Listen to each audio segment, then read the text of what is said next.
네, 보신 것처럼 그린 뉴딜에 대한 사회적 논의가 활발합니다.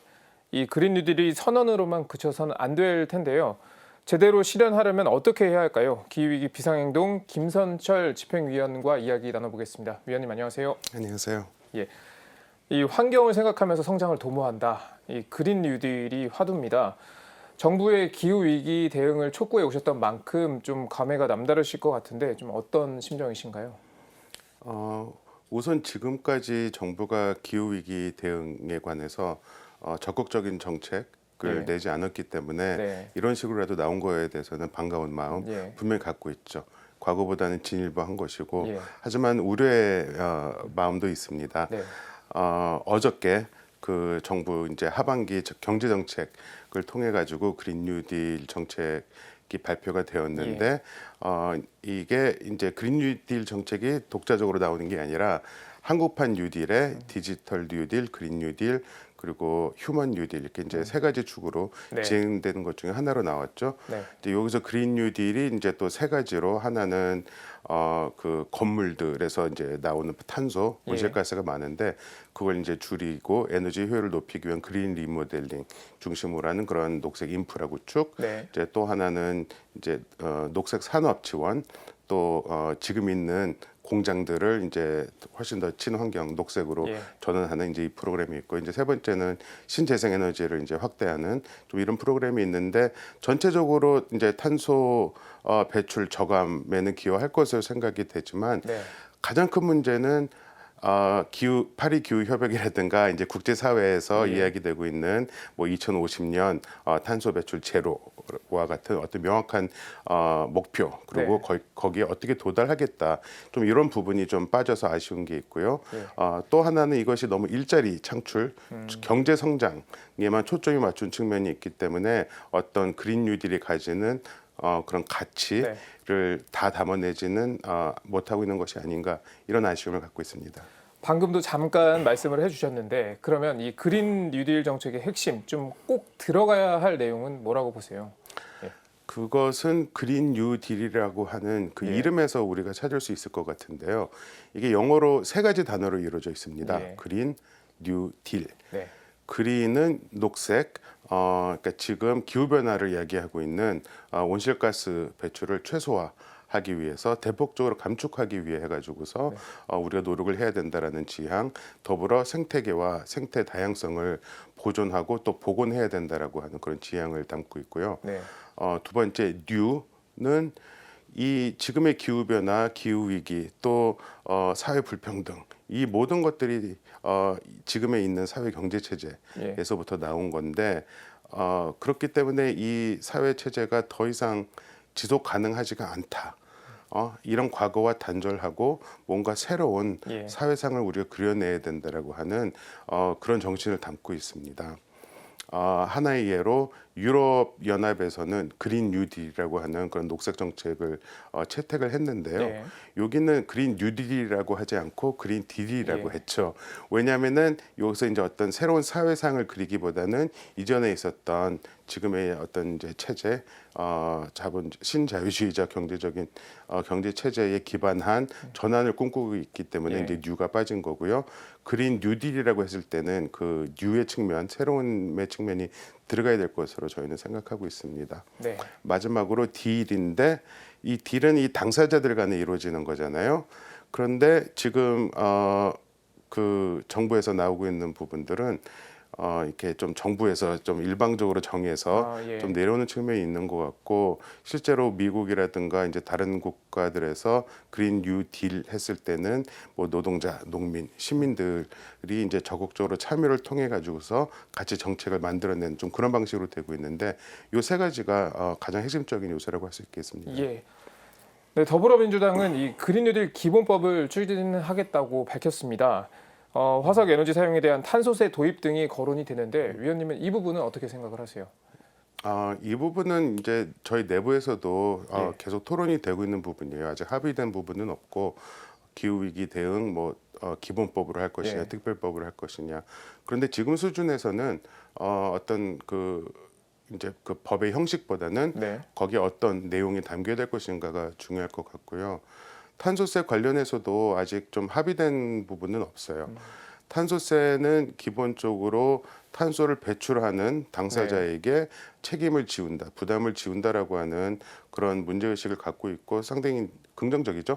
그런데 이제 문제는 이것이 자칫 잘못하다가는 그 탄소 배출에 책임이 많은 예. 기업이라든가 무슨 뭐 개인들보다는 그냥 탄소 배출에 기여가 크지 않은 일반 시민들에게 예. 부과되는 가능성이 있어서 우려가 있는데요. 2년 전 프랑스에서 네.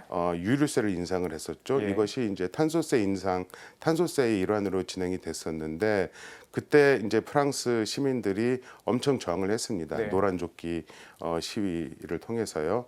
그러니까 여기서도 나타나듯이 그 탄소세는 그 책임이 있는 네.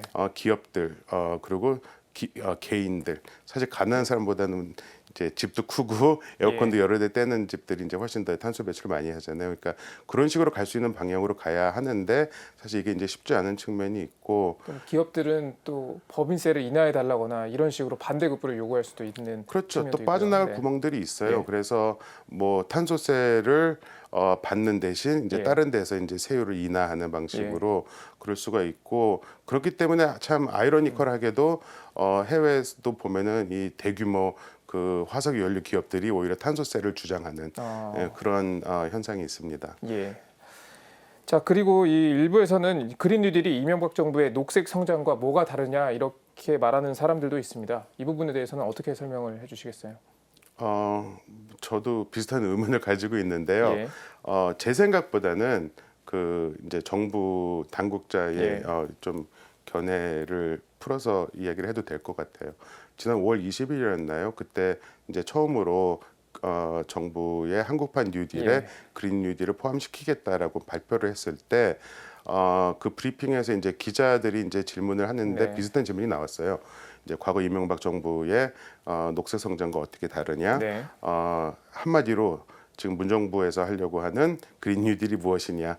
근데 이때 그 청와대 대변인께서 어떻게 말씀하셨냐면은 녹색 성장이 연장선상에 있다. 예. 근데 지금의 상황에 맞게 강화하고 업그레이드한 버전으로 이해하면 쉬울 것 같다 이렇게 말씀을 하시면서 다만 대규모 토목공사와는 다르다 이제 이런 식으로 말씀을 하셨죠. 예. 그러니까 그렇게 이해를 정부에서도 이렇게 이해를 하고 예. 있고 사실 저도 그렇게 이해를 하고 있습니다. 네. 자, 그리고 그린 뉴딜에 대한 논의가 지금 활발하지만 나와는 좀 거리가 먼 문제다 이렇게 생각하는 국민들도 있을 것 같아요. 그린 뉴딜이 왜 필요한지 좀 피부에 와닿게 설명을 해주실 수 있으신가요? 이게 쉬운 예. 질문은 아닌데요. 코로나19 위기를 생각해 예. 보시면 될 것 같아요. 지금 이 감염병이 퍼지면서 사실 많은 분들이 거의 대부분의 시민들이 지금 어려움을 겪고 있고, 네. 근데 그 중에서도 특히 이 이제 최전선에 있는 뭐 간호사들이라든가 뭐 이제 배달하는 예. 노동자들이라든가 이제 또 이 사회적 취약계층들이 훨씬 더 어려움 많이 겪고 있잖아요. 예. 그러니까 이 기후 위기, 기후 변화의 피해도 그런 식으로 다가올 거라고 생각하시면 될 것 같아요. 그 히트를 쳤었던 영화 기생충을 예. 보면은 이제 거기서 이제 소나기가 막 쏟아지는데 네. 사실 그 이제 부잣집 가족은 그 소나기를 즐길 여유가 있습니다. 예. 창밖에 마당에 아이가 텐트를 치고 놀고 있고 부모들은 그걸 여유롭게 예. 쳐다보고 있고요. 하지만 이제 가난한 집 반지하 방에 살고 있는 가족은 집으로 와서 보니까 이게 물에 네. 다 잠겨 있고 그래서 난민으로 전락하게 되죠. 예. 그러니까 이런 일들이 앞으로 점점 더 많아질 것이고 그렇기 때문에 그런 걸 막자 온실가스 감축을 통해서 그걸 막고 또 그걸 통해서 피해를 받을 수 있는 그런 분들 그것에 대한 대책을 만들자. 이것이 그린 뉴딜의 정신이라고 할 수 있겠습니다. 네. 자, 마지막으로 시간이 거의 다 됐는데 좀 짧게 답변을 해주시면 좋을 것 같고요. 기후위기 비상행동에서는 이 그린 뉴딜과 관련해서 어떤 활동을 하고 계획하고 계신지 좀 소개 부탁드릴게요. 지금까지는 이제 정부가 기후 위기 대응을 적극적으로 할 수 있게끔 저희가 압박을 많이 했었고요. 이제부터는 이제 국회가 이번 5일 날부터 이제 공식 개원을 하는데 이제 이 21대 국회가 이런 요구들 기후 위기 대응에 대한 요구를 좀 받아들일 수 있도록 저희가 좀 또 압력을 행사하려고 하고요. 또 한편에서는 좀 아직까지 한국 분들이 그 기후 위기가 심각하다는 문제 의식은 다 가지고 계십니다. 근데 그 심각성에 대한 인식과 실제적으로 그래서 무엇을 어떻게 할 것인가 이 부분 사이엔 좀 괴리가 있어요. 그래서 좀 이 부분을 위한 어떤 좀 여론을 좀 조성하는 작업. 그래서 이제 다양한 학교 교육 프로그램 이런 것을 준비하고 있습니다. 예, 알겠습니다. 네, 지금까지 기후위기 비상행동 김선철 집행위원과 그린 뉴딜에 대해서 자세히 살펴봤습니다. 오늘 말씀 고맙습니다. 고맙습니다.